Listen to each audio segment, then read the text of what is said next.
Conhecimento das demonstrações financeiras é fundamental para fazermos a ligação entre a contabilidade e a fiscalidade. E nesta videoaula vamos começar por fazer uma abordagem às demonstrações financeiras de acordo com o sistema de normalização contabilística. E para tal, começamos com o conceito de demonstrações financeiras. As demonstrações financeiras são uma representação estruturada da posição financeira da empresa, e quando estamos a falar de posição financeira, tratamos do balanço, do desempenho económico da mesma, e aqui falamos da demonstração dos resultados, e dos fluxos de caixa da empresa, relativamente a pagamentos e a recebimentos, aqui falamos da demonstração dos fluxos de caixa. E as demonstrações financeiras visam satisfazer diferentes necessidades de informação dos seus utentes na tomada de decisões económicas. E os utentes são, nomeadamente, os investidores, os trabalhadores, os mutuantes, por exemplo, os bancos, os fornecedores e outros credores comerciais, clientes, o governo e os seus departamentos e o público em geral. As demonstrações financeiras, o seu estudo dos diversos elementos que as constituem, envolve quatro etapas fundamentais, nomeadamente o reconhecimento. O reconhecimento é o processo de incorporação dos elementos ativos, passivos, rendimentos ou gastos nas demonstrações financeiras. A mensuração, que é o processo de atribuição de um valor ao ativo, ao passivo, aos rendimentos ou gastos. Normalmente a mensuração inicial é efetuada ao custo histórico, mas as subsequentes requerem outros critérios. Temos a apresentação, que é efetuada no balanço ou na demonstração dos resultados, e depois a divulgação, que requer identificação da informação a prestar nas notas às contas, aquilo a que se chama o anexo.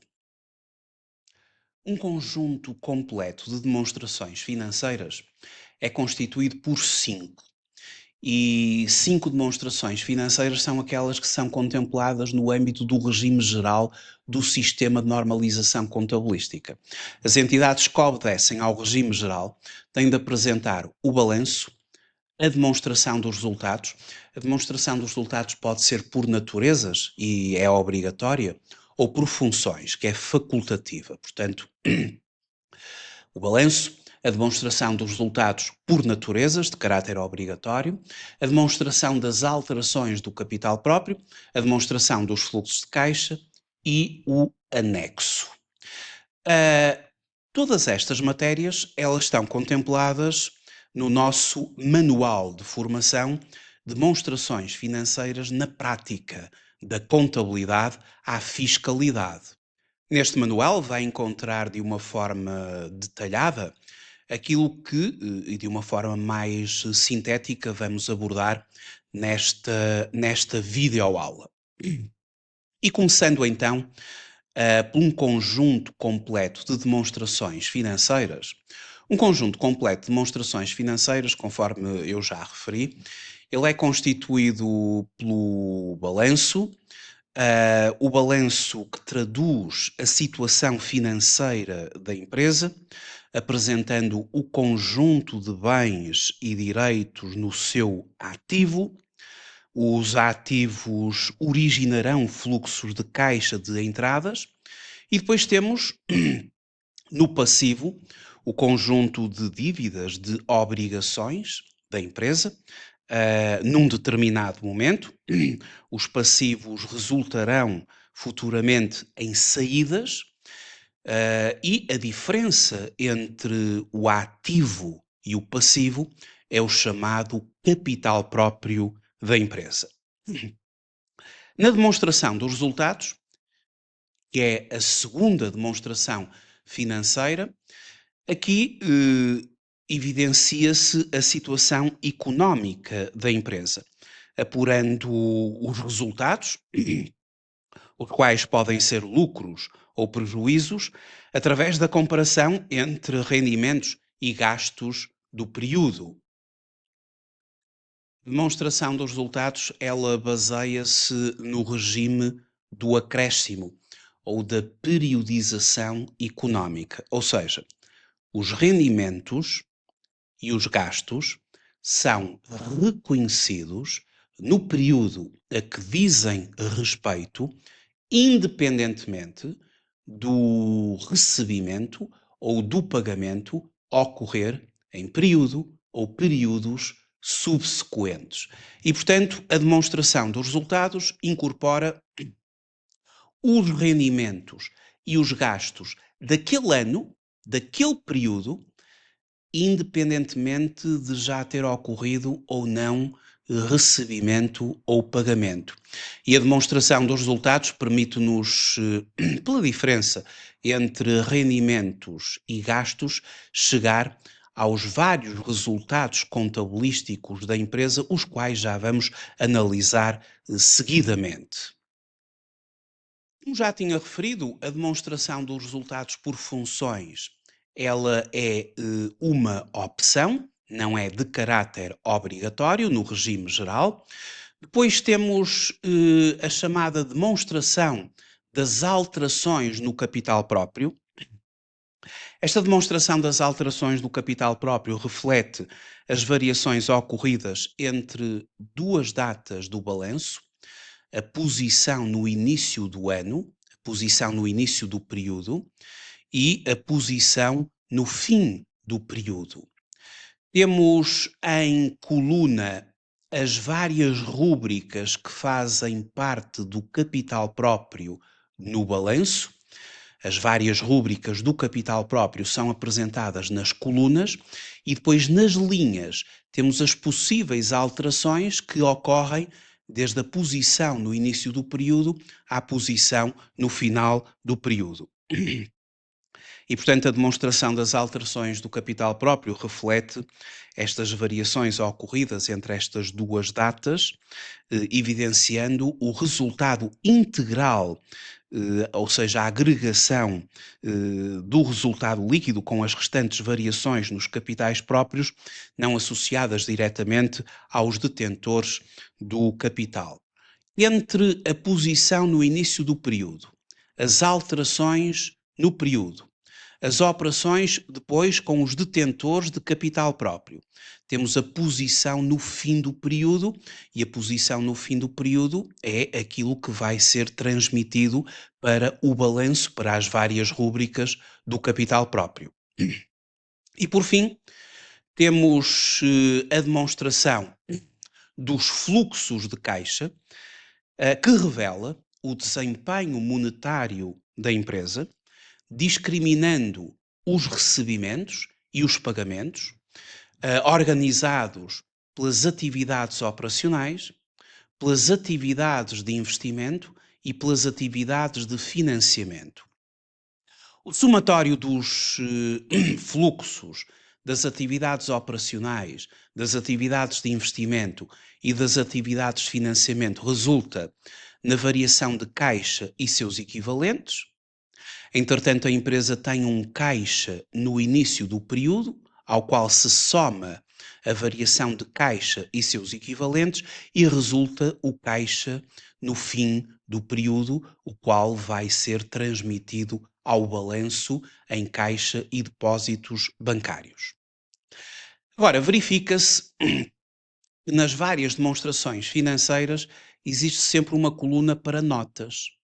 A demonstração do fluxos de caixa tem aqui uma coluna de notas, o balanço tem uma coluna de notas, a demonstração das alterações do capital próprio tem uma coluna de notas, as demonstrações de resultados têm uma coluna de notas e esta coluna de notas são as tais remissões que nós vamos fazer, portanto, são notas numeradas, que nós vamos associar a cada uma das rúbricas divulgadas ou apresentadas nas demonstrações financeiras e que vão remeter para o anexo. Ou seja, vai ser no anexo onde nós vamos ter a divulgação, ou seja, a identificação da informação a prestar nas notas às várias contas. E, portanto, as notas às várias contas ou às várias rúbricas das demonstrações financeiras são uma remissão para o anexo para termos então aí a informação detalhada sobre as várias rúbricas que a empresa vai divulgar, as divulgações de natureza diversa, apresentadas de forma sistemática, com referenciação cruzada, e assim para assegurar uma melhor compreensibilidade da informação financeira. Então, um conjunto completo de demonstrações financeiras é constituído por 5. As 5 demonstrações financeiras são requeridas às entidades que obedecem ao regime geral do sistema de normalização contabilística. Nem todas as entidades são obrigadas a apresentar 5 demonstrações financeiras e por isso temos que fazer agora uma análise da classificação das entidades em conformidade com o sistema de normalização contabilística. Ora, no nosso manual da formação, e agora, quanto à classificação contabilística das entidades, e aqui com base no Decreto-Lei 98/2015, 2 de junho, atualmente já atualizado com os novos limites em vigor a partir do dia 1 de janeiro de 2026, temos então a classificação das entidades. É considerada uma microentidade aquela que não ultrapasse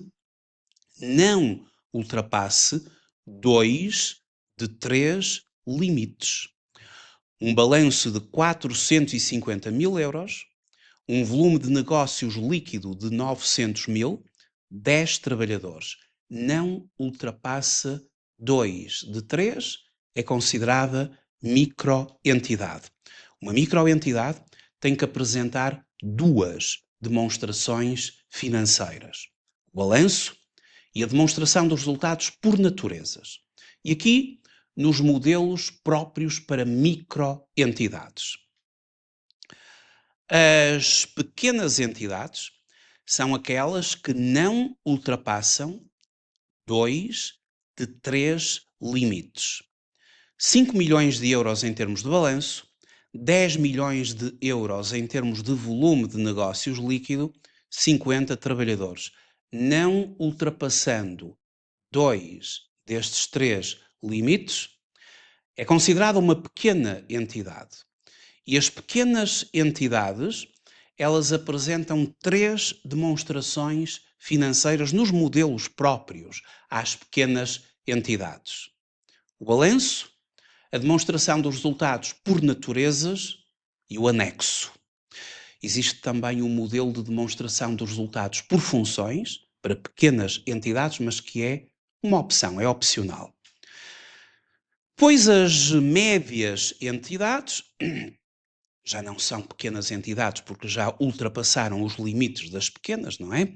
As médias entidades, elas são consideradas médias entidades desde que não ultrapassem 2 de 3 limites. 25 milhões de euros para balanço, 50 milhões de euros para volume de negócio líquido e 250 trabalhadores. Quando em 2 anos consecutivos, a entidade ultrapassa 2 de 3 limites, agora considerados, passa a ser uma grande entidade. As grandes entidades ultrapassam um balanço de 25 milhões de euros, ultrapassam o volume de negócios líquido de 50 milhões, mais de 250 trabalhadores, mas basta 2 dos 3. Mas a verdade é que médias e grandes entidades apresentam um conjunto completo de demonstrações financeiras: o balanço, a demonstração dos resultados por naturezas. existe a demonstração dos resultados por funções, mas que é uma opção, a demonstração das alterações do capital próprio, a demonstração dos fluxos de caixa e o tal anexo para a divulgação.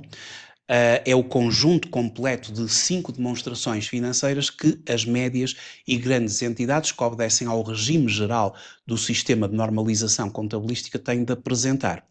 Obviamente que se as pequenas entidades optarem pelo regime geral, pode ser uma opção, também terão de apresentar as 5 demonstrações financeiras.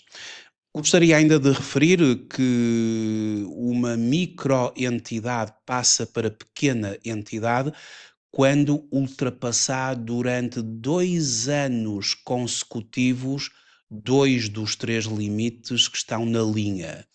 450.000 euros de balanço, 900.000 euros de volume de negócios líquido, 10 trabalhadores. Se uma microentidade durante 2 anos consecutivos ultrapassar 2 destes 3 limites, ela passa a ser uma pequena entidade. E assim sucessivamente, portanto, vamos passando, evoluindo de tipo de entidade quando durante 2 anos consecutivos são ultrapassados 2 dos 3 limites. Se, entretanto, deixarem de ser ultrapassados 2 de 3 limites, pode-se recuar a uma instância anterior. Portanto, é assim que funciona aqui este quadro. Depois, no manual da formação, vai poder fazer a leitura mais detalhada deste mesmo funcionamento. Para já, vamos fazer uma análise sucinta sobre o que nos diz o balanço de uma empresa, o que nos diz a demonstração dos resultados de uma empresa e o que nos diz a demonstração dos fluxos de caixa de uma empresa. Eu aqui vou utilizar a documentação que faz parte da informação empresarial simplificada, nomeadamente o anexo A da IES, contempla as demonstrações financeiras das empresas para fazer uma breve descrição das 3 principais demonstrações financeiras, portanto, do balanço, da demonstração dos resultados e da demonstração dos fluxos de caixa, eu vou utilizar os formulários da informação empresarial simplificada. E começando pelo balanço de uma empresa, o que é que nos diz o balanço da empresa? O balanço é constituído pelo ativo, pelo capital próprio e pelo passivo, ou pela dívida, ou capital alheio. Por sua vez, o ativo está organizado da seguinte forma no balanço. Temos em primeiro lugar o ativo não corrente, que corresponde aos ativos cuja realização esperada ocorre num prazo superior a 12 meses após a data do balanço, e o ativo corrente.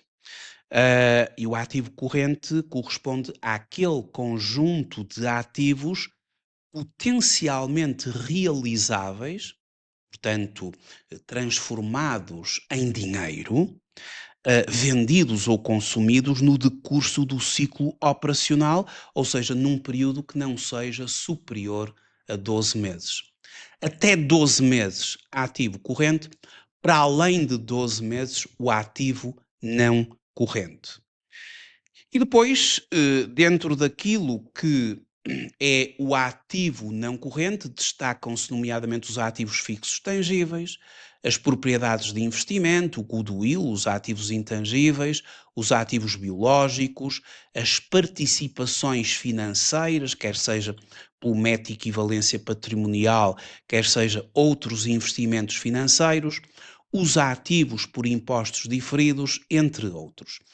Aquilo que caracteriza o ativo não corrente, conforme eu já referi, é que espera-se que a realização ocorra num período superior a 12 meses após a data de balanço e, portanto, existe alguma estabilidade aqui no ativo não corrente.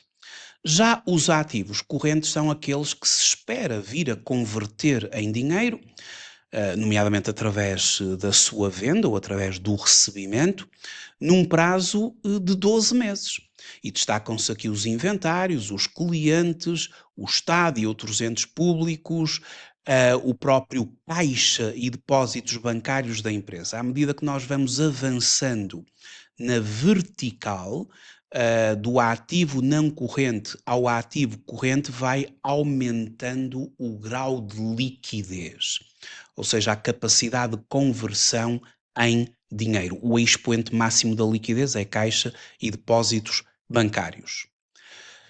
Depois, temos o capital próprio, que é a diferença entre o ativo e o passivo.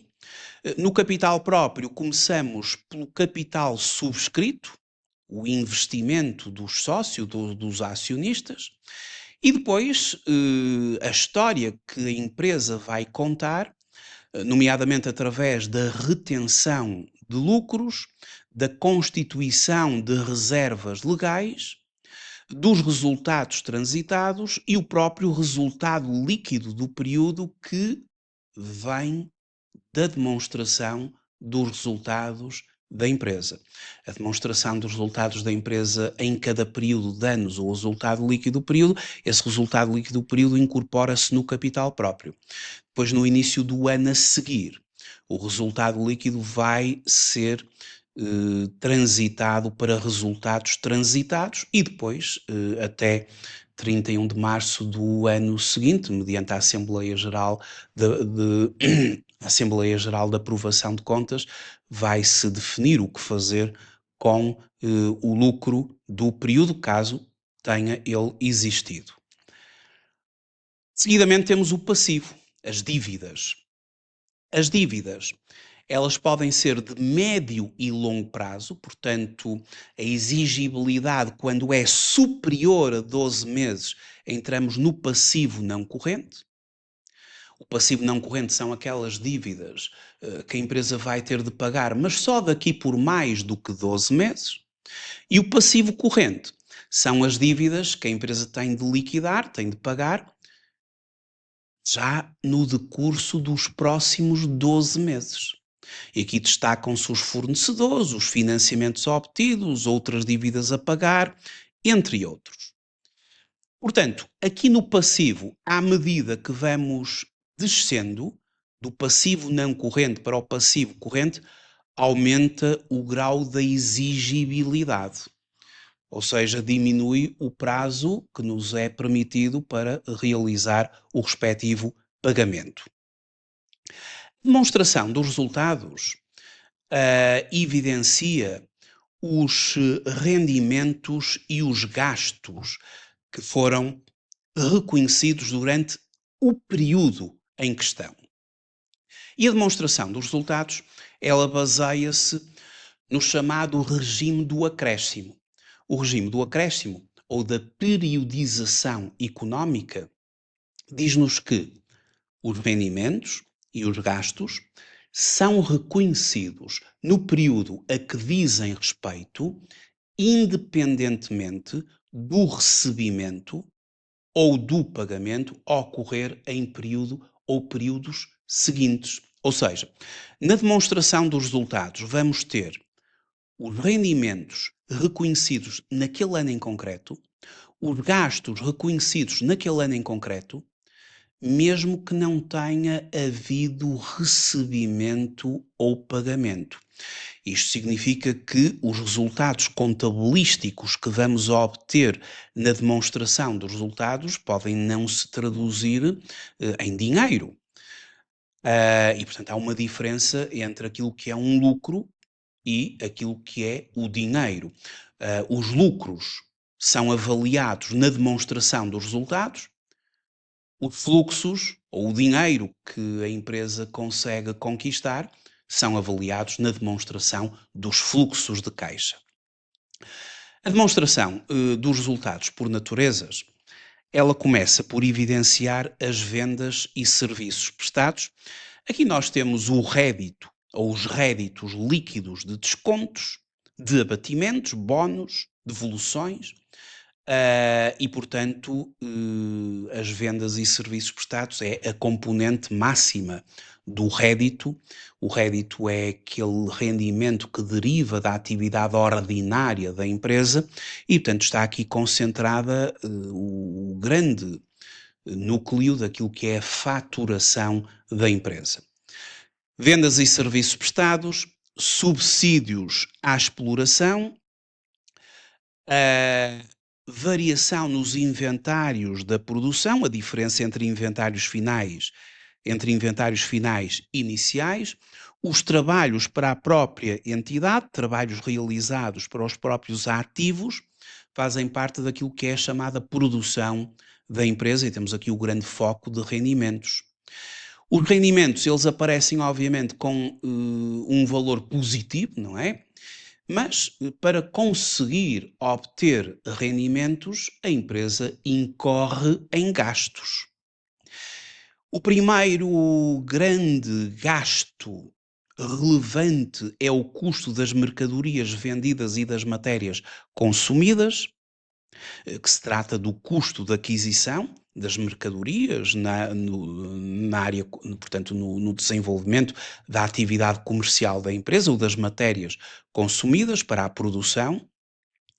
A diferença entre as vendas e o custo das mercadorias vendidas é a chamada margem bruta da empresa, mas depois temos gastos como fornecimentos e serviços externos, ou seja, bens de consumo imediato e serviços de terceiros, os gastos com pessoal, remunerações, encargos sociais e patronais, seguros, respeitantes aos trabalhadores.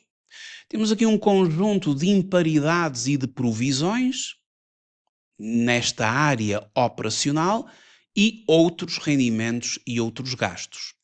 Esta zona operacional determina, pela soma algébrica dos rendimentos com sinal positivo e dos gastos com sinal negativo, vamos determinar o resultado contabilístico ao qual se chama EBITDA. EBITDA, Earnings Before Interest, Taxes, Depreciation and Amortization, ou simplesmente o resultado contabilístico da empresa antes de enfrentar as depreciações, antes de enfrentar os gastos de financiamento e antes de enfrentar os impostos. E, portanto, este é um resultado operacional, mas antes das depreciações, porque logo a seguir vêm as depreciações. Aqui nós temos as depreciações e as amortizações. Isto tem a ver com o desgaste a que os ativos fixos, tangíveis, estão sujeitos, bem como a perda de valor dos ativos intangíveis. Para os ativos fixos tangíveis, esse desgaste, essa diminuição anual do valor é traduzida pelas depreciações do período e para os ativos intangíveis, são as amortizações. E tendo desvalorizações extraordinárias, poderemos vir a ter ainda de reconhecer imparidades nestes ativos depreciáveis. A diferença entre o EBITDA menos os gastos de depreciação e amortização, menos as imparidades de investimentos depreciáveis, caso elas ocorram, resulta no resultado operacional. O resultado operacional ou o chamado EBIT, Earnings Before Interests and Taxes, ou o resultado, o lucro ou o prejuízo, claro está, se der negativo é prejuízo contabilístico, se der positivo é resultado, é lucro contabilístico, mas antes de enfrentar os gastos de financiamento e os impostos. E seguidamente vêm precisamente os gastos de financiamento através dos juros suportados. Uma empresa pode ter juros e rendimentos obtidos, nomeadamente por aplicações financeiras, e juros e gastos similares suportados relativamente aos juros da dívida financeira, da dívida onerosa. Aqui resulta o resultado financeiro da empresa, normalmente é negativo, e portanto subtraindo ao resultado operacional os juros dos financiamentos, vamos ter o resultado antes de impostos, ou o chamado Earnings Before Taxes, ou simplesmente o RAI, o resultado antes de impostos. E depois temos o imposto sobre o rendimento do período, que vai ser o IRC da empresa. Uma vez deduzido este gasto ao resultado antes de impostos, temos o resultado líquido do período. E o resultado líquido do período é aquele que faz a ligação ao balanço. O resultado líquido do período, uma vez apurado na demonstração dos resultados, vai ligar ao capital próprio do balanço e, portanto, vai fornecer ao balanço o resultado líquido do período, que vai, uma vez, se for positivo, vai aumentar o capital próprio da empresa, se for negativo, vai diminuí-lo. E, portanto, o balanço e a demonstração dos resultados, eles baseiam-se no regime do acréscimo. Já a demonstração dos fluxos de caixa eh, baseia-se no regime de caixa. Na demonstração dos fluxos de caixa, nós vamos ter apenas recebimentos e pagamentos que ocorreram durante aquele período. O fluxo de caixa das atividades operacionais, entre recebimentos de clientes, que vem com sinal positivo, pagamentos a fornecedores, que vem com sinal negativo, pagamentos ao pessoal, com sinal negativo, e depois pagamentos ou recebimentos do imposto sobre o rendimento e outros recebimentos e pagamentos. Esta é a zona dos fluxos operacionais, mas aqui só são registados pagamentos e recebimentos. Depois temos os fluxos das atividades de investimento, os pagamentos que nós fizemos pelas aquisições de ativos fixos tangíveis ou intangíveis, de investimentos financeiros, e os recebimentos que ocorreram, a entrada de dinheiro, pela alienação, pela venda de ativos fixos tangíveis, intangíveis, investimentos financeiros, outros ativos, recebimento de subsídios ao investimento, recebimento de juros e rendimentos similares, nomeadamente oriundos dos investimentos financeiros que a empresa possa ter, e dividendos que a empresa terá recebido oriundos dos seus investimentos financeiros. E aqui gera-se o fluxo de caixa das atividades de investimento. Obviamente que os pagamentos, sinal positivo, os recebimentos, sinal negativo, e forma-se um fluxo de investimento. E depois temos o fluxo das atividades de financiamento. Ou seja, nas atividades de financiamento temos o que a empresa terá recebido, o dinheiro que realmente entrou proveniente de financiamentos obtidos, de realizações de capital e outros instrumentos de capital próprio, de cobertura de prejuízos, de doações, entre outras, e depois pagamentos que a empresa fez por causa dos financiamentos obtidos, aquilo que pagou, por exemplo, aos bancos, de amortização de capital, o que pagou aos bancos de juros e gastos similares, os dividendos que pagou aos seus sócios ou aos seus acionistas, entre outras reduções de capital e instrumentos de capital próprio, temos os fluxos das atividades de financiamento. As operacionais mais investimento mais financiamento é a chamada variação de caixa e seus equivalentes, que somado ao caixa que a empresa tem no início de cada ano, forma o caixa e seus equivalentes no fim do período. E este caixa e seus equivalentes no fim do período é o que vai dar lugar no balanço, na área do ativo corrente, ao caixa e depósitos bancários. E estas são as ligações fundamentais entre as demonstrações financeiras, ou seja, a demonstração dos resultados permite-me apurar o resultado líquido do período. Esse resultado líquido do período vai integrar o capital próprio da empresa no balanço. Por sua vez, a demonstração dos fluxos de caixa permite-me determinar caixa equivalente de caixa no final do período. Vai integrar caixa e depósitos bancários no balanço. Ou seja, é importante compreendermos esta interligação entre as demonstrações financeiras e no manual da formação, nas páginas finais, tem precisamente o esquema da interligação das demonstrações financeiras. Portanto, a demonstração dos resultados apura o resultado líquido através do regime do acréscimo, ou seja, rendimentos e gastos são reconhecidos naquele período, independentemente de ocorrer recebimento ou pagamento. O mesmo pode ocorrer em períodos subsequentes. O resultado líquido do período integra o balanço em capital próprio. O resultado líquido integra o capital próprio no balanço, na rúbrica resultado líquido do período. Na demonstração dos fluxos de caixa, nós temos os movimentos de caixa. Aqui a base é o regime de caixa, ou seja, apenas são evidenciados recebimentos e pagamentos, entrada ou saída de dinheiro. É muito diferente do regime do acréscimo. E, portanto, a demonstração dos fluxos de caixa vai-me permitir que o saldo final de caixa corresponda à rúbrica caixa e depósitos bancários do ativo.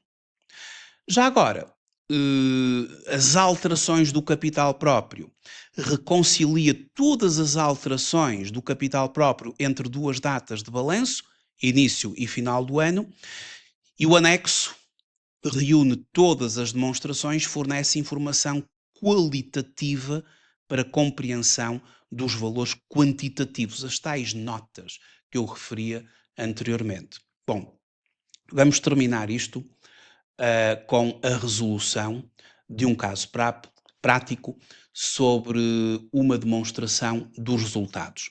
Porque para efeitos de IRC, a demonstração financeira fundamental é a demonstração dos resultados por naturezas, uma vez que é aí que nós vamos apurar os resultados contabilísticos da empresa. E é a partir do resultado contabilístico da empresa que nós vamos fazer a passagem ao resultado fiscal, para depois apurar o imposto da empresa. E então, vamos ver o seguinte exercício, que consta do nosso manual, portanto, consta da página número 36 do nosso manual. Temos uma demonstração dos resultados por naturezas, onde uma determinada entidade apresenta vendas e serviços prestados de 1 milhão de euros. O custo das mercadorias vendidas e das matérias consumidas, 400 mil euros. Negativo. Portanto, os gastos são apresentados aqui entre parênteses.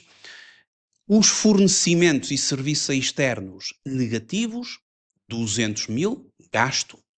Os gastos com pessoal, 250 mil.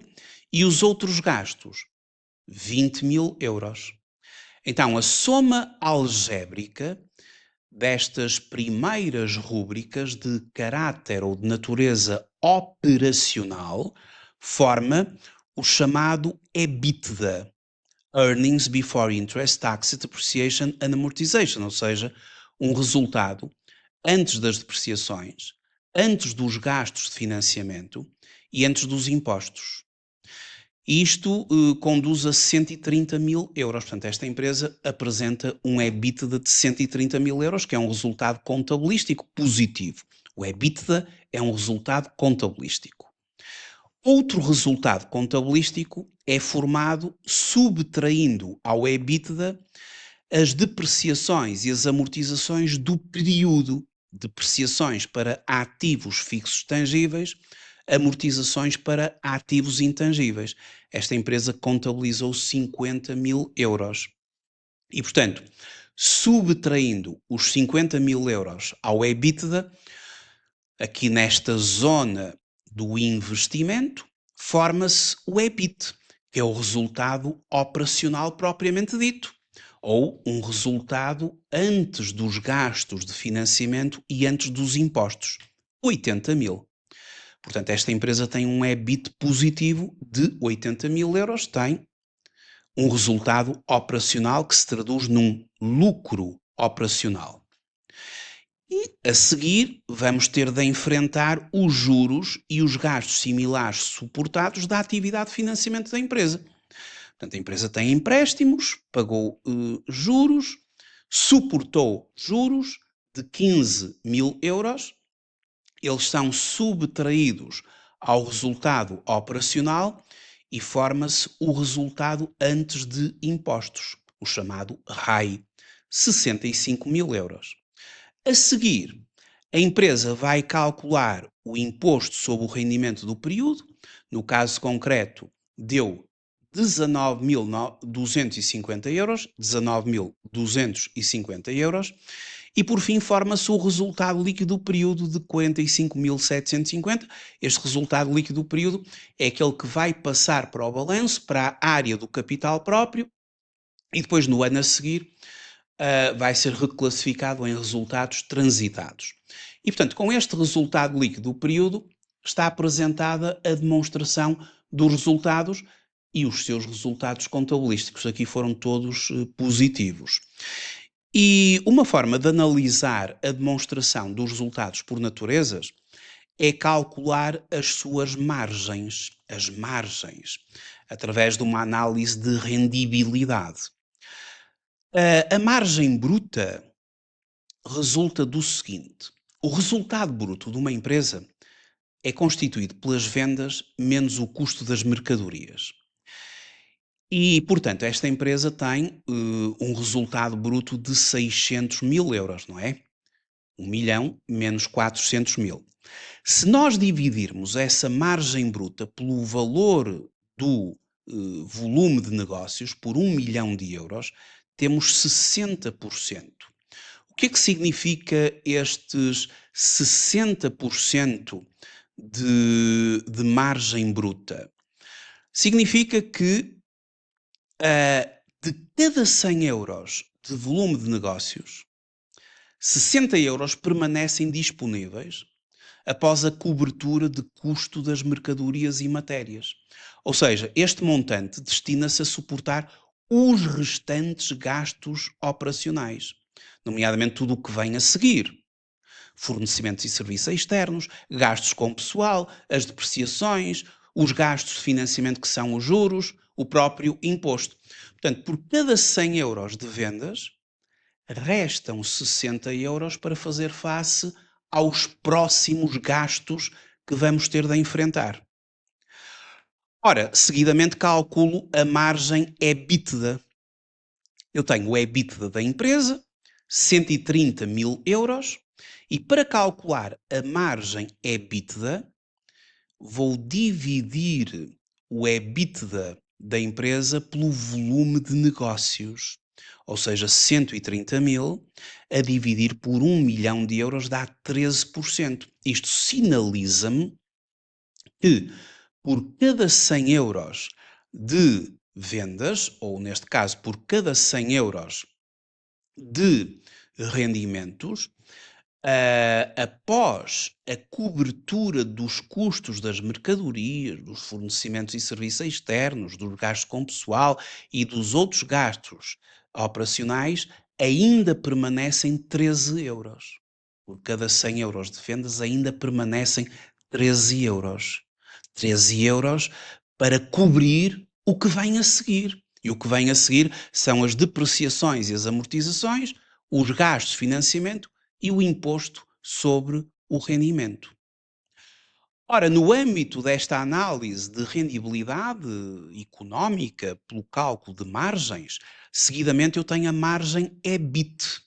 Portanto, eu tenho o EBIT da empresa, 80.000 euros, divido os 80.000 euros por 1 milhão, que é o volume de negócios, e tenho 8%.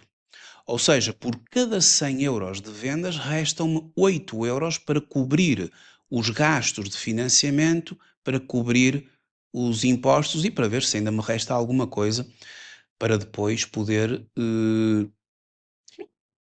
retribuir aos detentores do capital, aos sócios, aos acionistas. Ou seja, a margem EBIT, após considerar todos os gastos operacionais, incluindo as depreciações e amortizações, permanecem 8 euros por cada 100 euros de vendas. Este montante destina-se finalmente a remunerar os financiadores, através dos juros, o Estado, através do imposto, do IRC, devendo o remanescente constituir a remuneração dos proprietários da empresa, dos sócios ou dos acionistas. E a última margem, nesta análise da demonstração dos resultados por naturezas, é a partir do resultado líquido do período.